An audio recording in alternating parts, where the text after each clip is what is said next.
6 earthquake near Taitung City, Taiwan, was reported only 16 minutes ago by the United States Geological Survey, considered one of the key international agencies that monitor seismic activity worldwide.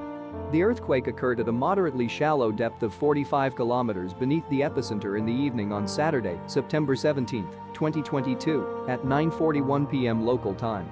The exact magnitude, epicenter, and depth of the quake might be revised within the next few hours or minutes as seismologists review data and refine their calculations, or as other agencies issue their report. Our monitoring service identified a second report from the German Research Center for Geosciences, GFZ, which listed the quake at magnitude 6.6 as well. Other agencies reporting the same quake include Geoscience Australia, GeoAu, at magnitude 6.6, the citizen-seismograph network of RaspberryShake at magnitude 6.6, France's Réseau National de Surveillance Sismique, RéNaSS, at magnitude 6.3, and the European Mediterranean Seismological Center, EMSC, at magnitude 6.5.